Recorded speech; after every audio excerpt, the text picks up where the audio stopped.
ফিলিস্তিনের মধ্যে সবচাইতে উচ্চমানের ইবাদত গৃহ যে ঘরটি রয়েছে সেই ঘরটির নাম হলো মসজিদে আকসা। কি নাম? মসজিদে আকসা। হাদিসের মধ্যে বাইতুল মুকদ্দাস পাওয়া যায়। এই ঘরটির মর্যাদা এবং হারাম শরীফের মর্যাদা সম্পর্কে আল্লাহ পাক কোরআনে হাকিমের ভিতরে সূরাতুল বনী ইসরাঈলে 1 নম্বর আয়াতে এই মসজিদটার নাম উল্লেখ করেছেন। বক্তব্য দিয়েছেন কে? একটু ধীরে বলেন, কেউ শুনলে গোনা হবে। কে বক্তব্য দিয়েছেন? আল্লাহ। পবিত্র কোরআনুল কারীমের ভিতরে 17 নম্বর সূরা সূরাতুল বনী ইসরাঈল আয়াত নম্বর 1, এই আয়াতের ভিতরে আল্লাহ রাব্বুল আলামিন মসজিদের কথাটা ব্যক্ত করেছে। এটা আমার কথা না, আল্লাহ রাব্বুল আলামিন কোরআনে কারীমের ভিতরে 17 নম্বর সূরা সূরাতুল বনী ইসরাঈলের ভিতরে 1 নম্বর আয়াতে আল্লাহ পাক বর্ণনা করে দিলেন, সুবহানাল্লাযী আসরা বি'আবদিহি লাইলান মিনাল মাসজিদিল হারাম ইলাল মাসজিদিল আকসা الذي باركنا حوله لنريه من آياتنا إنه هو السميع البصير। আল্লাহ রাব্বুল আলামিন বলেন, সমস্ত পবিত্রতা সেই মহান আল্লাহ রাব্বুল আলামিনের শানে ও মানে, যিনি মসজিদে হারাম থেকে মসজিদে আকসা পর্যন্ত রাসূলুল্লাহকে রাত্রিবেলায় পরিভ্রমণ করিয়েছিলেন। মসজিদে হারাম থেকে মসজিদে আকসার দূরত্ব হলো 1500 কিলোমিটার। কত কিলোমিটার? এই 1500 কিলোমিটার জায়গা আল্লাহ পাক 1 সেকেন্ডে 60 ভাগ করলে যতটুকু সময় লাগে তার 1 ভাগ সময়ে তার প্রিয় রাসূলকে নিয়ে আগমন করে 2 রাকাত নামাজ আদায় করাইছিলেন। আর একটু চিৎকার মেরে বলেন। প্রিয় ভাইরা, এই মসজিদের পাশে একটা রাষ্ট্র আছে, এই রাষ্ট্রটা হলো জারজ রাষ্ট্র। জোরে বলেন তো কি রাষ্ট্র? The country of bastard. তার মানে এই রাষ্ট্রটা হলো জারজ। এটা উড়ে এসে জুড়ে বসেছে। এটার একটা ইতিহাস আছে, আমি এই ইতিহাসটা আপনাদের বলতে চাই না, দীর্ঘ করতে চাই না। এই রাষ্ট্রটার নাম হলো ইসরায়েল। তোরে বলেন তো কি নাম? ইসরায়েল। এই রাষ্ট্রে যারা বসবাস করে এই লোকগুলো হলো ইয়াহুদি। এই লোকগুলো কোন জাতের? ইয়াহুদি জাতের। ইয়াহুদি জাতটা কি এবং কেন, এটা জানার জন্য হিটলার 60 লক্ষ লোককে হত্যা করেছিলেন, আর 2 লক্ষ লোককে রেখে গেছেন এজন্য যাতে জাতি বুঝতে পারে ইহুদি কত ভদ্র জাতি। সেটা তো টের পাওয়া যাচ্ছে। ফিলিস্তিনের ছোট ছোট শিশুরা পানি পানি বলে চিৎকার করতেছে, আর ওই কুলাঙ্গার, ওই শুয়ারের জাতেরা নিজের প্যান্টের চেন খুলে মুসলমান বাচ্চাদের মুখে প্রসাব করে দিচ্ছে। ছোট ছোট বাচ্চাগুলি বাঁচার জন্য আর্তনাদ করতেছে, আর ছোট্ট ছোট্ট বাচ্চাগুলির চুল মাথার মধ্যে হাতের মধ্যে পেঁচাই নিয়ে এভাবে ঘুরাই পাথরে আছরে আছরে বাচ্চাগুলিকে মেরে ফেলতেছে। গর্ভবতী একটা মা নিজের বাচ্চা প্রসাব করার জন্য বড় আকুতি মিনতি জানাচ্ছে বাঁচার জন্য। কুলাঙ্গার এই জাতি সে মায়ের বুকের উপরে বুক জুতা দিয়ে এভাবে ঘুরায়া মায়ের বুকটাকে থেতলে দিচ্ছে। এত নির্যাতনের স্টিম রোলার তাদের উপরে চালানো হচ্ছে। মুসলমান দেশের রাষ্ট্রপ্রধানেরা একটা কথা বলার সাহস পাচ্ছে না। আমি কারণ খুঁজে দেখেছি, এদের মস্তিষ্কে কুত্তা প্রসাব করে দিচ্ছে, এদের বিবেকের উপরে শুয়ার প্রসাব করে দিয়েছে। তামাম বিশ্বের মধ্যে মুসলিম 55টা রাষ্ট্র যদি একবার হুমকি দিত যে একটা মুসলমানের কোনো ক্ষয়ক্ষতি হলে ফিলিস্তিনকে পৃথিবীর মানচিত্র থেকে চিরদিনের জন্য মুছে ফেলা হবে, তাতেই ইহুদি রাষ্ট্রের প্যান্ট গরম হয়ে যেত। কথা বলেন ঠিক না বেঠিক?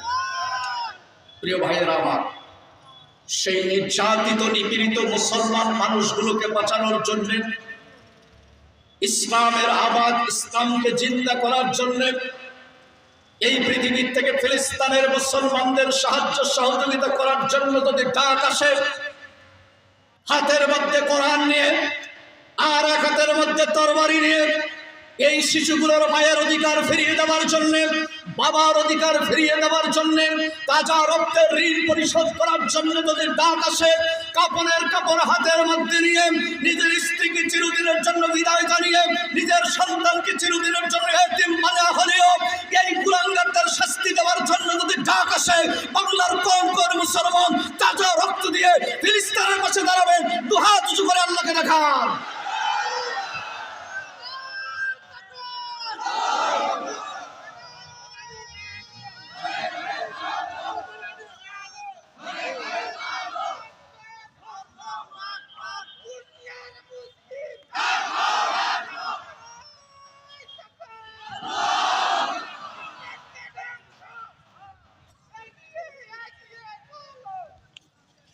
প্রিয় ভাইয়েরা আমার, don't disturb what I say, listen to me. Look and follow me, don't disturb. It is developing this representative life. And no talk, I have to for you at moment. প্রিয় ভাইয়েরা আমার, লোকটির গলায় সমস্যা হতে পারে, কিন্তু ও চিল্লাচ্ছে কার জন্য? আমার আপনার ভাইয়ের জন্য। হতে পারে তো। এই যে হাসিটুকু হাসলেন, এই হাসিটুকুর কারণে ইহুদি খ্রিস্টানেরা আপনার আমার মাথার উপরে বসে রাজত্ব করতেছে। আজ সিংহের মাথার উপরে বসে বিড়াল খেলা করতেছে, আর মুসলমান শাহাদাতের তামান্না বাদ দিয়ে তসবিহ টিপতেছে, সুবহানাল্লাহ সুবহানাল্লাহ সুবহানাল্লাহ সুবহানাল্লাহ। কিয়ামত পর্যন্ত যদি শাহাদাতের তামান্না বাদ দিয়ে তুমি তসবিহ টিপো, তোমার এই তসবির সওয়াব আল্লাহর আসমান ভেদ করে উপরে পৌঁছবে না। কারণ মাজলুমের কান্না, মাজলুমের আর্তনাদ, মাজলুমদের জুলুম তোমার তসবিহকে আসমান ভেদ করে আরশে আজিম পৌঁছাইতে বাধা দান করবে। গাট্টি তসবিহ দিয়ে যদি ইসলাম প্রতিষ্ঠা করা যেত, তাহলে বদর, উহুদ, খন্দক, সিফফিনের যুদ্ধে রাসূলুল্লাহ সাল্লাল্লাহু আলাইহি ওয়াসাল্লাম তাজা রক্ত দিয়ে সাহাবী এবং রাসূলুল্লাহ সাল্লাল্লাহু আলাইহি ওয়াসাল্লাম উহুদের ময়দানে দমদাম মোবারক শহীদ। ইসলাম এত সুবিধাবাদ, জিন্দাবাদ ইসলাম নয়। ইসলামের জন্য জীবন দিতে হবে। আমি একটু পরেই আপনাদের কাছে আসতেছি। কষ্ট হচ্ছে কি আপনাদের? এই প্রিয় ভাইয়েরা, কষ্ট হচ্ছে আপনাদের? যেই জায়গাটার মধ্যে আজকে যুদ্ধ হচ্ছে, কিতাবের মধ্যে আসছে যে এই জায়গাটা কিয়ামতের দিন, ডে অফ জাজমেন্ট, ডাইরেক্ট কাজ ইন দ্য রাইট ওয়ে। আল্লাহ রাব্বুল আলামিনের কিয়ামতের দিন বিচারের ময়দান হবে এই জায়গাটা। বলুন সুবহানাল্লাহ। আর একবার চিৎকার করে বলুন সুবহানাল্লাহ। প্রিয় ভাইয়েরা আমার, সেই জায়গায় যাওয়ার আগে আমি আপনাদেরকে গুরুত্বপূর্ণ কয়েকটা কথা বলে দিই। আমাদের আহলে হাদিস সম্প্রদায়ের একজন ভাই, নাম হলো জমশেদ মজুমদার। কি মজুমদার? জমশেদ মজুমদার। অনেকে এই লোকটাকে ব্যঙ্গ করে বলছেন নিজুম মজুমদার। আমি এই মানুষগুলোর পক্ষে একমত নই। উনি একটা গুরুত্বপূর্ণ কথা বলছেন। সেই কথাটা হলো, ফিলিস্তিনে যারা যুদ্ধ করতে যাবে এরা ইমানদার হবে না বেঈমান হবে? আরো যদি বলেন কি হবে? তোমার বাড়ির পাশে মসজিদ, তুমি নামাজ পড়তে না যাও আর ফিলিস্তিন যাও যুদ্ধ করবে? হ্যাঁ, বাড়ির পাশে মসজিদ, মসজিদে দেখা পাওয়া যায় না, আর এরা বলে ফিলিস্তিন যাও যুদ্ধ করবে। এই বেনামাজি দিয়ে কখনো ফিলিস্তিন বিজয়? কথা বলেন, কথা বলেন, কথা বলেন। প্রিয় ভাইয়ের আমার, এই জন্য ফিলিস্তিন বিজয় করতে হলে লোকগুলিকে হতে হবে ঈমানওয়ালা লোক। জোরে বলেন তো কি বলা লোক? ঈমানওয়ালা লোক। তবে হ্যাঁ, এবার যে বিষয়টা আমি আপনাদেরকে বোঝাতে চাচ্ছি সেটা হলো যে এত হরতাল, এত মিছিল, এত মিটিং, এই মিছিল মিটিং দিয়া আমরা কি ইহুদিদের কোনো ক্ষতি করতে পারবো? আরো জোরে বলেন, ক্ষতি করতে পারবো না। তো যদি ক্ষতি করতে না পারি, হুজুর এই মিছিল মিটিং, এই স্লোগান, এই হরতাল, এই মানববন্ধন, এগুলো দিয়ে আমাদের উপকারটা কি? কোনো উপকার আছে কি? জি, উপকার আছে। আমি আপনাদেরকে বলি, বর্ণনাটা একটু দুর্বল, কিন্তু তারপরে ব্যাখ্যার জন্য বলতে হয়। আল্লাহ রাব্বুল আলামিন হযরত ইব্রাহিম আলাইহিস সালাতু ওয়াস সালামকে অগ্নিকুণ্ডের মধ্যে যখন নিক্ষেপ করে দিলেন, আল্লাহ রাব্বুল আলামিন আগুনকে হুকুম দিয়ে দিলেন, কুল্লা ইয়া নারু কুনি বারদান ওয়া সালামান আলা ইব্রাহিম। চিৎকার করে বলেন আল্লাহু আকবার।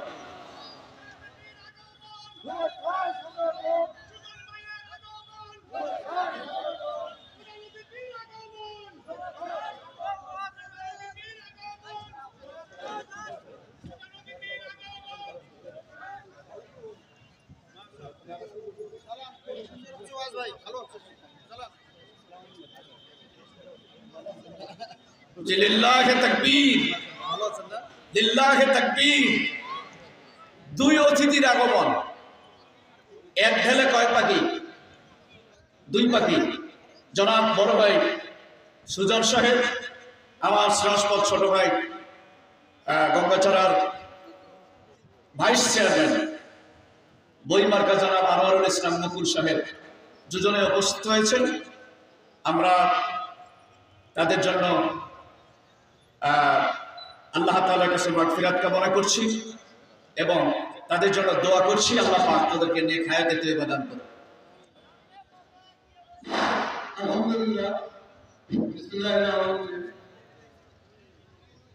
আমি অত্যন্ত আনন্দের সঙ্গে বলতেছি যে আমাদের আজকের প্রধান অতিথি এই মুহূর্তে আমাদের মঞ্চে এসেছে। হ্যাঁ, আপনাদেরকে সকলের কষ্ট দিলাম, একটু বিরতি দিলাম, মন খারাপ করি আমরা।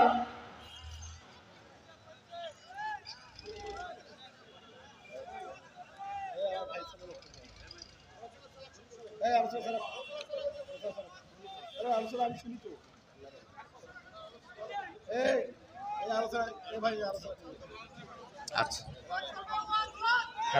ঠিক আছে, ঠিক আছে, ঠিক আছে। আচ্ছা আচ্ছা আচ্ছা, আলহামদুলিল্লাহ, আলহামদুলিল্লাহ। জি, প্রিয় ভাইয়েরা আমার, ইব্রাহিমকে যখন আল্লাহ রাব্বুল আলামিন আগুনে দিলেন, কথা হবে না প্লিজ ভাই, আমাকে একটু কথা বলতে দেন দয়া করে। অতিথি মহোদয় থেকে সকলের কাছে আমি বিনীত অনুরোধ জ্ঞাপন করছি যে কর্ণপুরে সাউন্ড আসলে বক্তাদের একটু ইলোমেলো হয়ে যায়, এই জন্য অনুরোধ জ্ঞাপন করছি আপনারা কয়েকটা মিনিট কথা বলার পরিবেশ তৈরি করে দেন। সবাই বসেন। ইব্রাহিমকে যখন আল্লাহ রাব্বুল আলামিন আগুনে দিলেন, তখন একটা ছোট্ট পাখি মুখের মধ্যে পানি এনে ইব্রাহিমের আগুনের মধ্যে ঢেলে দিচ্ছে যাতে আগুনটা থেমে যায়। আচ্ছা, ওই পানিটুকু দিয়ে কি ইব্রাহিমের আগুন নেভানো সম্ভব? আচ্ছা, আরেকটি কিতাবের মধ্যে আসছে, বর্ণনাটা দুর্বল, তারপরে একটু বলি, যে ব্যাঙ ওই আগুন নেভানোর জন্য ওই আগুনের মধ্যে প্রস্রাব করে দিচ্ছে। এই দুটা জিনিস ইব্রাহিম আলাইহিস সালাতু ওয়াস সালাম দেখানোর পরে পাখিকে জিজ্ঞাসা করেছেন, পাখি রে, আমার এই আগুনের মধ্যে তোমার এই ছোট্ট ছোট্ট দুটো ঠোঁট দিয়ে যে পানি এনে আমার আগুনটা নেভানোর জন্য সাহায্য করতেছো, তো তুমি কি কিয়ামত পর্যন্ত যদি তোমার এই দু ঠোঁট দিয়ে পানি এনে আমার এই আগুনটাকে নেভানোর চেষ্টা করো, তাহলে কি আগুনটা নেভানো সম্ভব? পাখি বলছে, হুজুর আমি জানি আমার এই পানির দু ঠোঁটের পানি দিয়ে কিয়ামত পর্যন্ত আপনার আগুন নেভানো সম্ভব না। ব্যাঙও বলছে, হুজুর আমার এই প্রস্রাবের ফোঁটা দিয়ে আপনার আগুনের কোনো উপকার হবে না আমি জানি, কিন্তু কিয়ামতের মাঠে আমি আল্লাহকে বলতে পারবো যে আমি আগুন নিভানোর কাজে সাহায্য করেছি, তবে নমরুদ নামক জালিমের বিরুদ্ধে আমি ইব্রাহিম আলাইহিস সালাতু ওয়াস সালামকে সহযোগিতা করেছি, আমি নবীর পক্ষে ছিলাম, কিন্তু জালিমের পক্ষে আমি কথা বলি। আজকে আপনার আমার মিটিং, আপনার আমার প্রতিবাদ, আপনার আমার স্লোগান, আপনার আমার মানববন্ধন, আপনার আমার এই মার্চ পর লং মার্চ পর যা আছে সব কিছু দিয়ে যদি ইহুদিদের যদি কোনো টনক না মারে, কিয়ামতের আদালতে আমরা বলতে পারবো রব্বুল আলামিন ওই ইব্রাহিম আলাইহিস সালাতু ওয়াস সালামের পাখিটির আগুন নেভানোর জন্য পানি দিয়ে যেমন উপকার হয় নাই কিন্তু তিনি ইব্রাহিমের পক্ষে ছিল, ব্যাঙের প্রসাব দিয়ে উপকার হয় নাই কিন্তু ব্যাঙ ইব্রাহিমের পক্ষে ছিল, আমার মিছিল দিয়ে কোনো উপকার হয় নাই জানি, আমার মিটিং দিয়ে কোনো উপকার হয় নাই জানি, আমার স্লোগান দিয়ে আমার কোনো উপকার হয় মুসলমানদের উপকার হয়নি জানি, কিন্তু রব্বুল আলামিন আমরা বাস্টার্ড আনসিভিলাইজড বারবারিয়ানস ইগনোরেন্স অসভ্য এই জারজ রাষ্ট্রের বিরুদ্ধে কথা বলেছি, হুঙ্কার দিয়েছি, তাকবীর দিয়েছি। হে আল্লাহ, আমরা জালেম নামক এই নমরুদ এই ফিরাউনের কাছে মাথা নত করি নাই। আল্লাহ বিনিময়ে তোমার জান্নাত চাই। আল্লাহ বলবেন তালিকুবে আব্দিলাল জান্নাত, হে বান্দারা তোমরা জান্নাতে যাও। কারা কারা আল্লাহর পক্ষে দোয়া কিছু করে আল্লাহকে দেখাও। লিল্লাহি তাকবীর।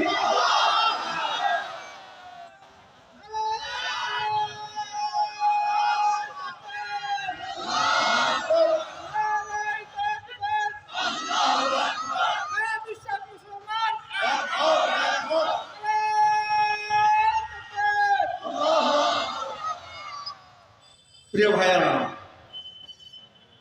আমাদের ঈমানগুলো দুর্বল হয়ে গেছে। দুর্বল হওয়ার কারণ আছে।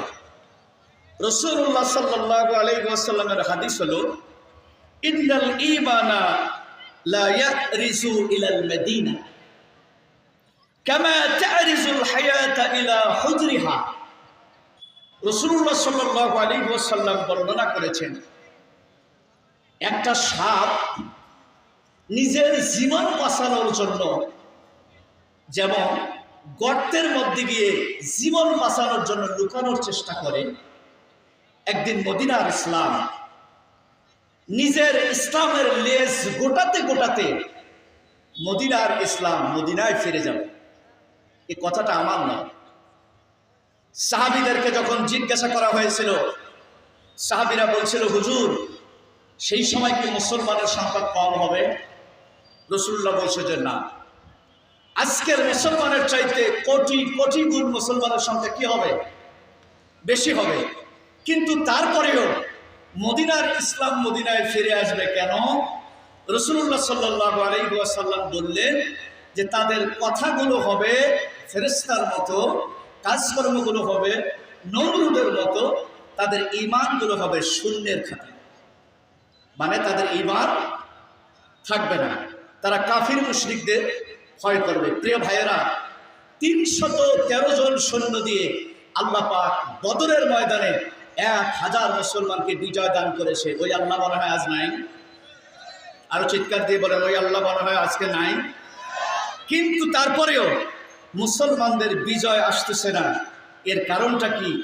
এটা জানার জন্য আমি গুটি কয়েকটি কথা আপনাদেরকে বলে দিচ্ছি। বলবো? আমরা বন্ধু বানিয়েছি ইহুদিদেরকে, আমরা বন্ধু বানিয়েছি খ্রিস্টানদেরকে, আমরা বন্ধু বানিয়েছি নাসারাদেরকে, আমরা বন্ধু বানিয়েছি বিদিনদেরকে, যার কারণে আজকে তারা আমাদের মাথার উপরে চড়ে আছে। ৫৫টা মুসলিম রাষ্ট্রের রাষ্ট্রপ্রধান যদি একবার তেল বন্ধ করে দিত, পৃথিবীর সমস্ত রাষ্ট্রের প্রসাব পায়খানা চিরতরে বন্ধ হয়ে যেত। কিন্তু এই দালালিগিরি আমাদের মুসলমানদের নেতা নেত্রীরা ছাড়তেছে না। এই হিসাবটা আমি আপনাদেরকে একটু বোঝায় দেই। প্রিয় ভাইয়েরা, এমন এক সময় আসবে, আমাদের প্রখ্যাত আল্লামা দেলোয়ার হোসেন সাঈদী একটা কথা বলছিলেন, বাংলাদেশের এমন একটা ঘটনা ঘটবে, পালানোর মতো ইন্দুরের গর্ত খুঁজে পাওয়া যাবে। বলেন গেছে? জীবন বাঁচানোর জন্য শেষে গিয়া দিল্লি কা লাড্ডু খাতা হয়। কথা বলেন ঠিক না বেঠিক? এর থেকে আমি আজকের এই মঞ্চে সমস্ত জননেতাদেরকে বলতে চাচ্ছি, সেটা আওয়ামী লীগ হোক, বিএনপি হোক, জাসদ হোক, বাসদ হোক, চরমনাই হোক, খাজা বাবা হোক, নকশবন্দি হোক, মুজাদ্দিদি হোক, হানাফি, চিশতি, নকশবন্দি, মুজাদ্দিদি, আহলে হাদিস, জমিয়তে আহলে হাদিস, গোরাবাই আহলে হাদিস, সুবহানে আহলে হাদিস, আহলে হাদিস তাবলীগ জামাত ইসলাম, আহলে হাদিস আন্দোলন, আহলে হাদিস আঞ্জুমানে বাংলাদেশ, আহলে হাদিস আঞ্জুমানে ভারত, পৃথিবীর রাষ্ট্রের দল এবং মত যারা ইলেকশন করার জন্য ভোটের জন্য মরিয়া হয়ে গেছেন, তাদের বলতে চাই, একজন তো দিল্লির মধ্যে গিয়ে বসে গেছে, এরপরে জনগণের উপর জনগণের হক যদি কেউ নষ্ট করে, এদের পিঠের চামড়া, সেটা আওয়ামী লীগ হোক, বিএনপি হোক, আমার মতো টুপিওয়ালা দাড়িওয়ালা জামাত ইসলামের হোক, চামড়া আর চামড়ার জায়গায় রাখবো না। এটা কথা বলেন, বুঝে থাকলে আমার এই কথা যদি বুঝে থাকেন, নিজের হক, নিজের দাবি অধিকার আদায়ের জন্য কোরআনের বিরোধিতা করে, আলেমদের বিরোধিতা করে, ইসলামের বিরোধিতা করে, আর কোন কোরআনকার যদি এই বাংলার জমিনে কোন রকম কুমতলব করে, তাদের পিঠে চামড়া চামড়ার জায়গায় থাকবে না। কথা বলেন ঠিক না বেটে? এর হাড় হাড্ডি, অস্থি মজ্জা, জয়েন্ট পয়েন্ট, আশকুল্লি ফেপড়া, মাটিয়ে গুড়তে কলছে দুধরা তারের মতো জাতি টনটনা করে দিবে। কারণ জাতি বুঝতে পারছে আমরা একটা ভারত পাঠাছি, এবার যদি কেউ কোনো রকম গন্ডগোল করে, এটা আমেরিকা যাওয়া বাঁচতে পারবেন।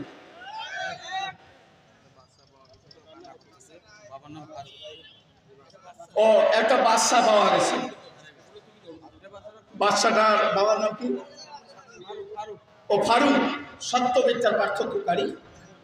বাচ্চাটা আপাতত আমাদের এখানে আছে, যদি নেওয়ার জন্য কিছু টাকা দেন তাহলে আমাদের আপত্তি নেই, না কি বলেন? জি, কিন্তু তারপরেও আপনারা টাকা যদি দিতে চান আমরা নেব না ইনশা।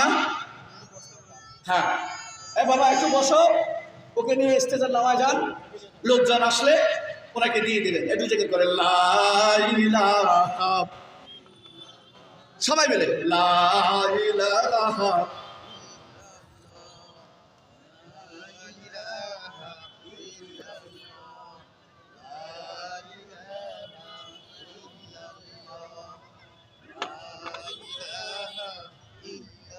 লা ইলাহা, জোরে লা ইলাহা, সবাই মিলে লা ইলাহা, লা ইলাহা ইল্লাল্লাহু মুহাম্মাদুর রাসূলুল্লাহ।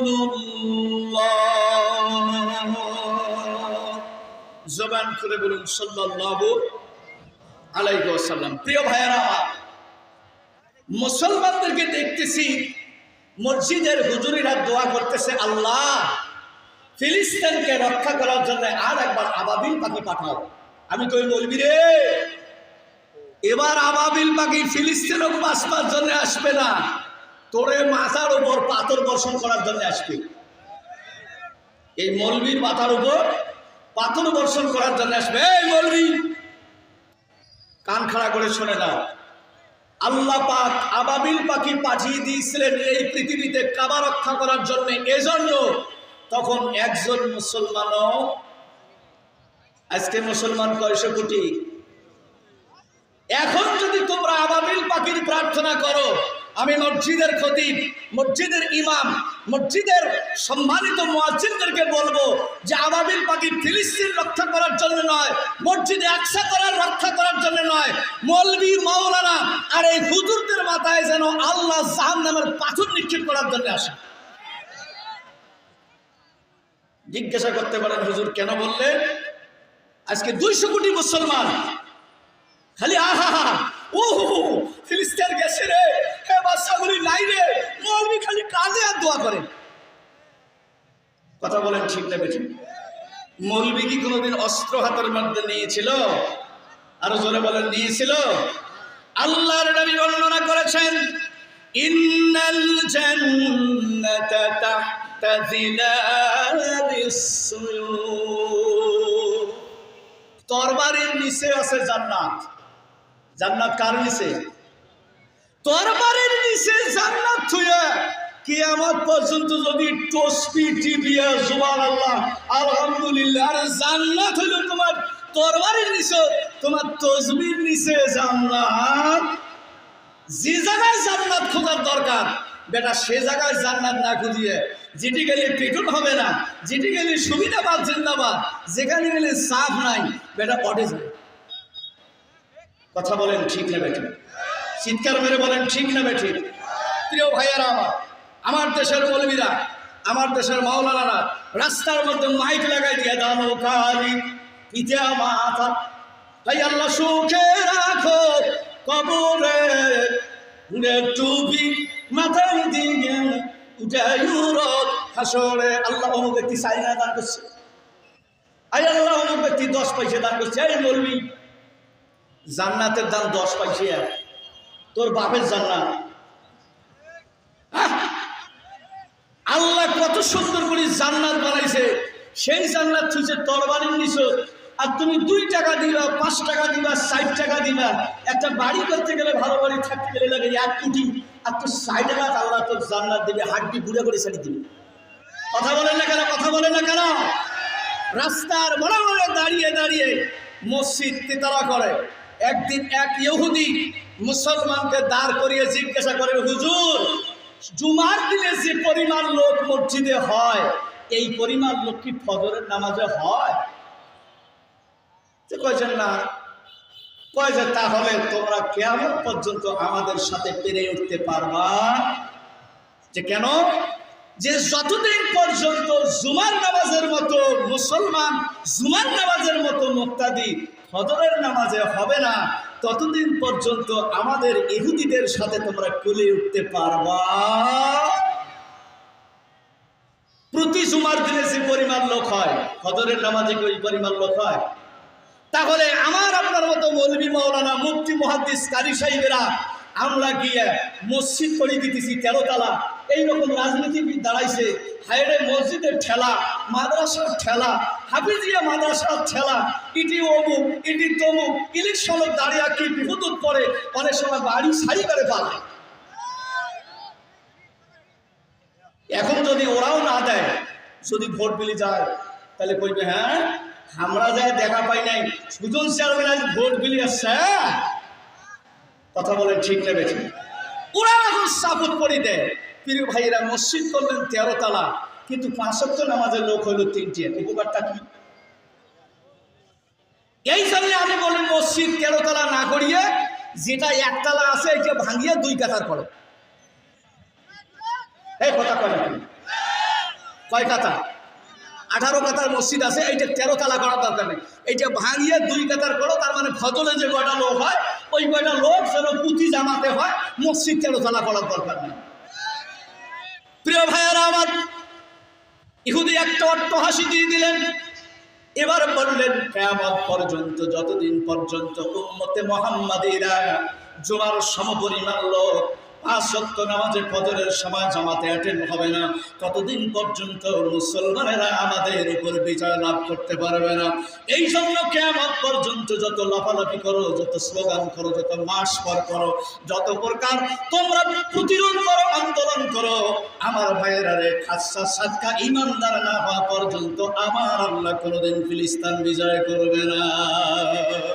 সেই কথাটি আমি আপনাদেরকে জানাই দিয়ে যাই, লা তাকুমুস সাআতু হাত্তা ইউকাতিলাল মুসলিমুনাল ইয়াহুদ। আল্লাহর নবী বর্ণনা করে জানিয়ে দিয়েছেন, ততক্ষণ পর্যন্ত কিয়ামত সংগঠিত হবে না যতক্ষণ পর্যন্ত এই মুসলমানেরা ইহুদিদের পক্ষে দুর্বল আন্দোলনে আল্লাহ পাক শক্তিশালী আন্দোলনে এই মুসলমানেরা ঝাঁপিয়ে পড়বে না, ততদিন পর্যন্ত কিয়ামত সংগঠিত হবে। ফায়াকতুলুহুমুল মুসলিমুন, মুসলমানেরা তাদেরকে ধরে ধরে হত্যা করবে। হাত্তা ইয়াহতাবিয়াল ইয়াহুদা ওয়ারাআল হাজারা ওয়াস শাজারা, মুসলমানদের ভয়ে ইহুদিরা গাছের পিছনে, পাথরের পিছনে লুকিয়ে থাকবে। এবার গাছের জবান আল্লাহ খুলে দেবে, ফায়াকুলুল হাজার আও শাজার ইয়া মুসলিম ইয়া আবদুল্লাহ খলফি ইয়াহুদি, আমার পিছনে, পাথরের পিছনে ইয়াহুদিরা লুকিয়ে আছে, প্রত্যেকটা ইয়াহুদিকে ধরো আর মারো, ইল্লা বারকাত, কেবলমাত্র একটা গাছ এই সাক্ষ্যটা দেবে না। এই গাছটার নাম হলো গাছে বরকত, শাজারুল বরকত। এই বরকত গাছ সাক্ষ্য দিবে না, ফাইন্নাহু মিন শাজারিল ইয়াহুদ, কারণ এই গাছটির নাম রাসূলুল্লাহ দিয়েছেন ইহুদি গাছ। কি গাছ? কিয়ামতের আগে পাথর সাক্ষ্য দেবে আল্লাহ, কুলাঙ্গার ইয়াহুদি আমার পিছনে লুকিয়ে আছে। গাছ সাক্ষ্য দেবে আল্লাহ, কুলাঙ্গার ইয়াহুদি আমার পিছনের মধ্যে লুকিয়ে আছে। সঙ্গে সঙ্গে তাদেরকে বলা হবে খলফি ফাতাআল ফাকতুলুহু, সঙ্গে সঙ্গে গাছগুলো বলবে ইয়া আব্দুল্লাহ ইয়া মুসলিম, আর দেরি করো না, আমার পেছনে আছে, এই কুলাঙ্গারকে ধরো আর হত্যা করো। গাছের জবান খুলে দেবে কে? পাথরের জবান খুলে দেবে কে? আল্লাহ। আজকের এই নির্যাতনের প্রতিশোধ, আজকের এই নিশ্চিন্ত গোলাপ, এমন এক সময় আসবে, একজন যেমনি পালানোর জন্য গর্ত খুঁজে পেল না, ইহুদিরাও পালানোর জন্য গাছের পিছনে লুকিয়ে, পাথরের পিছনে লুকিয়ে থাকলেও আল্লাহ রব্বুল আলামিন আমাদেরকে জানিয়ে দেবেন, আমরা ধরে ধরে তাদেরকে কুত্তার মতো মেরে ফেলার জন্য মুসলমানেরা সেদিন যথেষ্ট ভূমিকা পালন করবে। বলুন সুবহানাল্লাহ। প্রিয় ভাইয়েরা আমার, এই সময়কে আমরা চাই কি চাই না? আরো জনে বলেন, আমরা চাই কি চাই না? তাহলে আমাদের দুর্বল আন্দোলন গড়ে তুলতে হবে, আমাদের সকলকে প্রতিরোধের জন্য মোকাবেলা করতে হবে। আমরা চাই যে পৃথিবীর সমস্ত ইহুদি, আপনারা মনে রাখবেন, আজকে যাকে আপনারা জাতিসংঘ বলেন, এইটা জাতে অজাতে সংঘ। আচ্ছা, জাতিসংঘ হইল মুসলমানে যদি আমরা এক হই, তাহলে জাতে জাতিসংঘ নাকি? সেখানে ইহুদি আছে, সেখানে বৌদ্ধ আছে, সেখানে খ্রিস্টান আছে, সেখানে সব ধর্মের লোক আছে। আচ্ছা, এইটা কি জাতিসংঘ না জাতে অজাতে সংঘ? আরো জোরে বলেন, জাতে অজাতে সংঘ।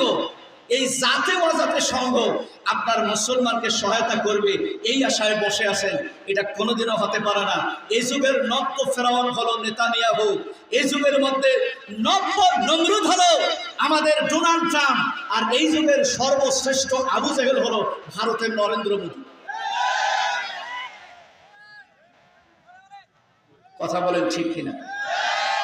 এই ব্যাটার বেরেন হয়েছে গরুর মুদ খাওয়া। জোরে বলেন, কিসের মুদ খাওয়া? গরুর মুদ খাওয়া। মুসলমানদের সম্পদগুলো আস্তে আস্তে করে তারা ওয়াকফ এস্টেটের নামে দখল করে নিচ্ছে। ৩৭৭টি মাদ্রাসা তারা ধূলিসাৎ করে দিয়েছে, গুঁড়ো করে দিয়েছে। মুসলমানদের স্ত্রীগুলোকে ধরে ধরে পর্দাটাকে বিপর্দার মধ্যে নিয়ে তারা মুসলমানদের শিরোহারিতা করতেছে। ভারত, তুমি জেনে রাখো, আজ হোক কাল হোক, এই বাংলার মাটির থেকে নারায়ে তাকবীরের স্লোগান যখন উঠবে, গর্ত যেমন বাংলাদেশের থেকে একজন খুঁজে পায়নি, তোমার কাছে আশ্রয় নিয়েছে, এই পৃথিবীর একদিন কুত্তার জায়গা হবে। মোদী, তুমি যদি মুসলমানদের উপর স্টিমুলার চালাও, পৃথিবীর কোন জায়গায় তোমার স্থান হবে না। মুসলমানেরা কুত্তার মতো খুঁজে তোমাকে হত্যা করবে। কথা বলেন ঠিক না বেটে? কারা কারা রাজি? দুয়া দুচু করে আল্লাহকে দেখাও।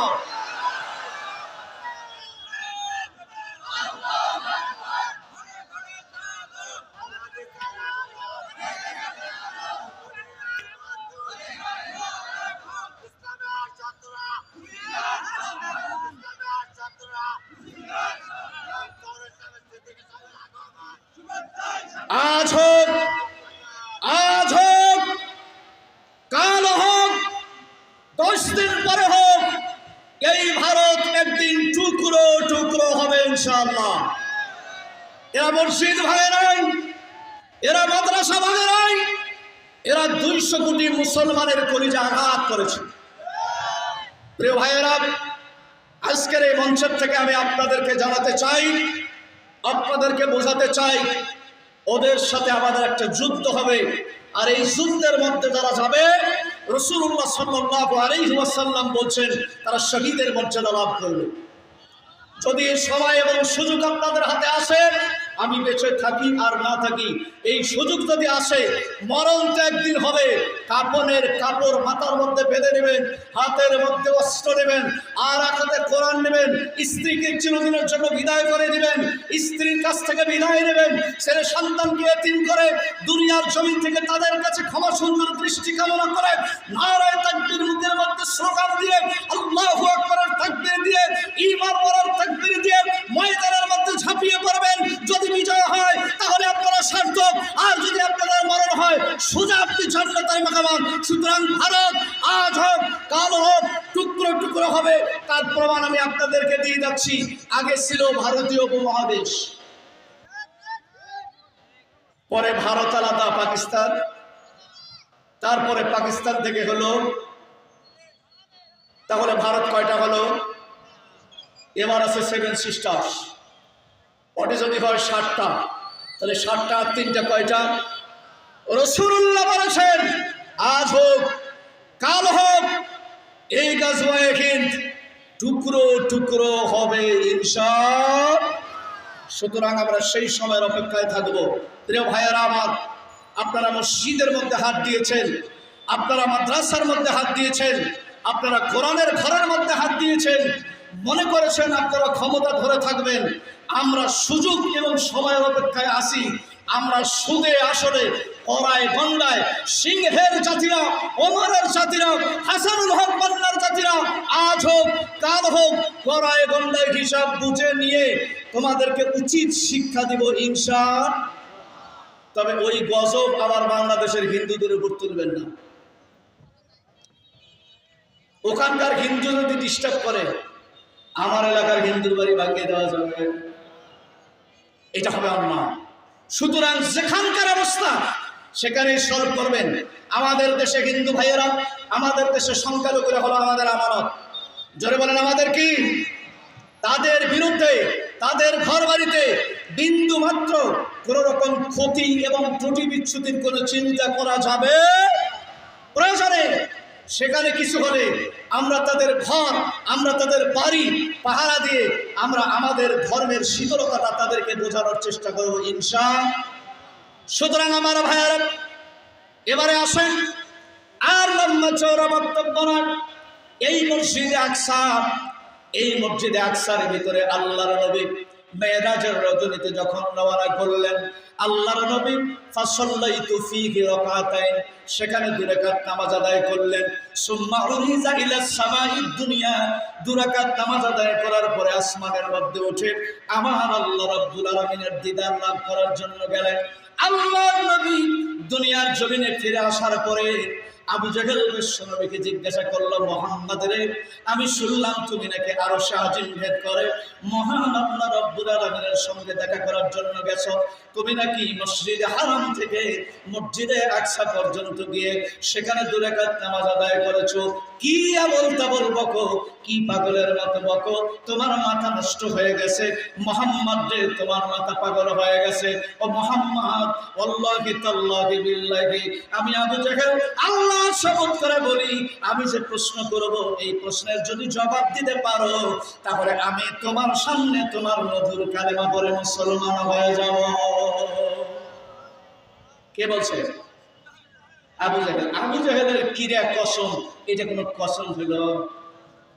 আমাদের দেশে আমাদের একটা প্রবাদ আছে যে মা যদি ছেলে সন্তানকে অভিশাপ দেয় তাহলে আমাদের দেশের লোকজন বলে মায়ের সা কুলে আর বাপ। কুলে বোঝেন কি করে? মা যদি সা দেয় তাহলে এই সা লাগে না, কারণ কি? মা অন্তর থেকে সা দেয় না। নবী মুহাম্মদ, তুমি যদি সত্যিকার অর্থে বাইতুল মুকাদ্দাসের মধ্যে গিয়ে থাকো, মুহাম্মদ রে বলো তো বাইতুল মুকাদ্দাসের পিলারের সংখ্যা কত, মানে খুঁটির সংখ্যা কত? আচ্ছা, নবী মুহাম্মদ কি খুঁটির সংখ্যা গণবের গেছে? কি করার জন্য গেছে? আজকের এই মাহফিল শোনার পরে আগামীকালকে যদি আমার সুজন চেয়ারম্যান ভাইকে বলে, ভাই আপনি যে কাল জহুরুল ইসলাম সিদ্দিকীর মাহফিল শোনার জন্য গোড়ের হাট গেছিলেন, তো কোন ধরনের খুঁটি কয়টা দ্বারা আছে? উনি পারবে? কেন? উনি কি এটা খুঁটি করার জন্য এসছে? তাহলে আবু জাহেলের সিটারিটা দেখেন। প্রিয় ভাইয়েরা আমার, কামাল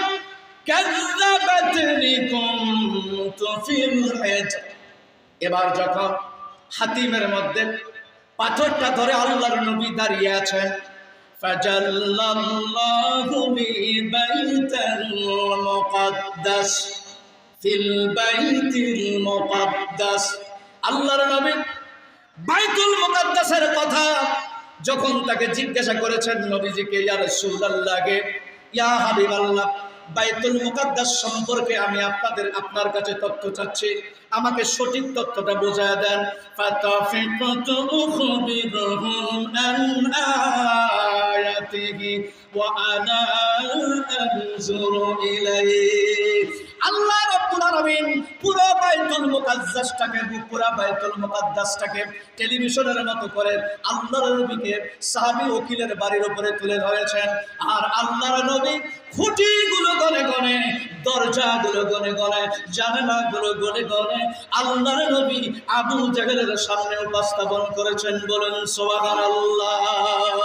আল্লাহর নবী বর্ণনা করেছেন, ফাতাফিকুতু উখবিরুহুম আন আয়াতিহি ওয়া আনা আনজুরু ইলাইহি। আল্লাহ রাব্বুল আলামিন আমার সামনে যখন বাইতুল মুকাদ্দাসটাকে তুলে ধরেছেন, আমি টেলিভিশনের মতো দেখে দেখে খুঁটির সংখ্যা, জানালার সংখ্যা, দরজার সংখ্যা, যতগুলো প্রশ্ন করেছে প্রত্যেকটা প্রশ্নের উত্তর, প্রত্যেকটা প্রশ্নের জবাব দেওয়ার চেষ্টা করেছে।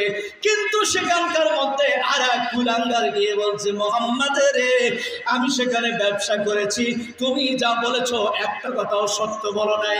আর একজন বেদিন, আর একজন বেঈমান লোক এসে ওর টুটিটা আচ্ছা মতো চিপে ধরেছে। কি করেছে? ওর টুটিটা আচ্ছা মতো চিপে ধরে বলছে, বেঈমান, তুমি আর আমি 40 বছর ধরে ওই বাইতুল মুকাদ্দাসের আশেপাশে ব্যবসা করেছি। ওয়াল্লাহি তাল্লাহি বিল্লাহি, মুহাম্মদ যা বলেছে একটাও মিথ্যা কথা বলে নাই, সব সত্য কথা বলেছে। আমি তার সামনে কালিমা পড়ে মুসলমান হয়ে গেলাম। লা ইলাহা ইল্লাল্লাহু মুহাম্মাদুর রাসূলুল্লাহ। জবান করে বলেন সাল্লাল্লাহু আলাইহি ওয়াসাল্লাম। আমি তার সামনে কালিমা পড়ে মুসলমান হয়ে গেলাম। এবার আবু জাহেল বলতেছে, তুমিও পাগল, মুহাম্মাদের কথায় একমত হয়ে গেলে। মুহাম্মাদও পাগল। তার মানে আবু জাহেলের কপালে ঈমান নামক দৌলতটা জোটে। আমার কথা কি আপনারা বুঝতে পারতেছেন? কষ্ট হইতেছে আপনাদের? একটু জিকির করেন, লা ইলাহা, জোরে লা ইলাহা, জোরে লা ইলাহা ইল্লাল্লাহ, লা ইলাহা, সবাই মিলে লা ইলাহা, জোরে জোরে লা ইলাহা ইল্লাল্লাহ, লা ইলাহা ইল্লাল্লাহ, লা ইলাহা ইল্লাল্লাহ মুহাম্মাদুর রাসূলুল্লাহ। জবান করে বলুন সাল্লাল্লাহু আলাইহি ওয়াসাল্লাম। আমার পূর্বক্ষণে আমার ছোট ভাই জনাব আজিজুল ইসলাম জিহাদি সাহেব খুব গুরুত্বপূর্ণ কথা বলছিলেন। মনের আক্ষেপে তিনি বলে গিয়েছিলেন যে সময় পাই না। আসলে সময় শর্ট হয়, কারণ আমরা হলাম প্যারাসিটামল ট্যাবলেট। আমরা কি খালি মেডিকেলে যাবে আর ডাক্তার খালি খস খস করে লিখতেছে, আর ওই ট্যাবলেটটার নাম প্যারাসিটামল, ওইটার নাম নাফাডল, ওইটার নাম নাপা, ওর ওপর খালি লেবেল লাগাতেছে, বাস ওর দাম 5 টাকা। আমরাও বক্তা, আমার পরে যারা বক্তা আসবেন ওরাও বক্তা। আমার দেয় 1,500 আর ওই বক্তার দেয় 3 লাখ। জোরে কোন সুবহানাল্লাহ। হ্যাঁ, এটা সুবহানাল্লাহ করুন। প্রিয় ভাইরা, আমার এলাকায় বক্তা এনে 50,000, 1,60,000 টাকা দেয়, আর আমার ঘরের ভিতরে টাকা নিয়ে যায় দেয় 1,500, দূরে লাগে দেয় 13 টাকা। 5টা টানে, 5টা ঠেলে, আর 3টে কয় হয়েছে তোমার কত দে, হয়েছে তোমার কত দে। তাহলে বাইরের থেকে যারা বক্তা আসে এরা ওই প্যারাসিটামলের মতো লেভেল, নাপাডল, এরা কোম্পানির, আর আমরা সরকারি ট্যাবলেট। তো আমাদের তো মর্যাদা না, খালি গেলে ডাক্তার পরীক্ষা নিরীক্ষা সারা খালি প্যারাসিটামল লেগে। জ্বর হইলে প্যারাসিটামল, প্যারালাইস হয়েছে প্যারালাইস হয়েছে, এটা প্যারাসিটামল, এর ডায়াবেটিস হয়েছে প্যারাসিটামল, মানে যাও যাও। এই জন্য আমি ভাইকে বলবো, যেহেতু আমরা এলাকার বক্তা, যদি আমাদের সময় কম দেয় তারপর একটা ফ্লোর দেয়, এই জন্য শুকরিয়া। কারণ টাকা কম দাও আর বেশি দেও, লাশটা কিন্তু এরাই ঘাড়ে নেবে। কথা বলেন ঠিক নেবে ঠিক? তো প্রিয় ভাইয়েরা, এই জন্য আমরা আপনাদের ভালোবাসা চাই। টাকা পয়সা যা দেন, যা করেন সেটা অসুবিধা নাই, তবে আমি আপনাদেরকে উদাত্ত আহ্বান জানাবো আর একটা বিষয়, সেটা হলো আমি দুটি বিষয় আলোচনা করতে চেয়েছিলাম। সময়টি কিন্তু সংকীর্ণ, আর লম্বা চৌড়ো সময় নেব না। তবে মনে রাখবেন, এই পৃথিবীতে দাজ্জাল যে দেশে আছে, এই দেশটার নাম হলো ইসরায়েল। কি নাম? দাজ্জাল। ইসরায়েলের একটা গেট আছে, এই গেটটা সোনা, রূপা, হীরা, জহরত, মণি, মুক্তা, কাঞ্চন, জবরজত, উন্নত মানের পদার্থ দিয়ে তৈরি। এই গেটটার নাম হলো বাবে লুদ। কি নাম? বাবে লুদ। এই বাবে লুদের মধ্যে নিচে আল্লাহ পাক এই দাজ্জালকে বন্দী করে রেখেছেন। যেই জায়গাটায় বন্দী করে রেখেছেন, এই জায়গাটার নাম হলো ইসরায়েল। জোরে বলেন তো কি নাম? আল্লাহর নবী বলেছেন, রাআইতু মালিকান খাজিনান নার ওয়াদ দাজ্জাল। আমি যখন মিরাজ রজনীতে ফিলিস্তিনের মসজিদে গেলাম, ফাসাল্লাইতু ফীহি রাকাতাইন, সেখানে 2 রাকাত নামাজ আদায় করলাম। নামাজ পড়ার পরে যখন আমি রওনা করতেছি, আমার সাথে দাজ্জালের দেখা হলো। আমি দাজ্জালকে বললাম, কুলু লা ইলাহা ইল্লাল্লাহু মুহাম্মাদুর রাসূলুল্লাহ সাল্লাল্লাহু আলাইহি ওয়াসাল্লাম তুফলিহুন। কিন্তু দাজ্জাল বলল, আপনার কালিমা পড়া আমার পক্ষে সম্ভব না। মিরাজের রজনীতে আল্লাহ পাক তাকে কালিমার দাওয়াত দিয়েছিলেন, কিন্তু ঈমান নামক দৌলতটা তার কপালে জোটে। আল্লাহর নবী, বিশ্ব নবী বর্ণনা করেছেন, লা ইয়াবকা আলা যাহরিল আরদ বাইতু মুদালিন ওয়ালা বার ইল্লা আদখালাল্লাহু কালিমাতাল ইসলাম।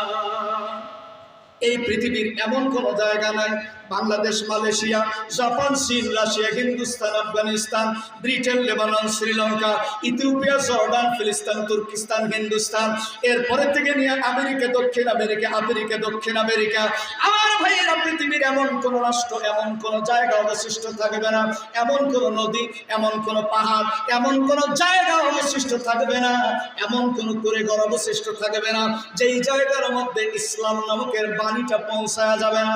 আফ্রিকার মধ্যে উলঙ্গ কতগুলো মানুষ দেখা যায়, আল্লাহর নবী বলেন সেখানে ইসলাম পৌঁছে যাবে। ভারতের কামরূপ কামাখ্যার মধ্যে ইসলাম পৌঁছে যাবে। ওয়ালা ইয়াবকা মিনাল কুরআনি ইল্লা রাসূলুহু, কিন্তু মনে রাখবে কোরআনের অক্ষরগুলো শুধু পড়ে থাকবে।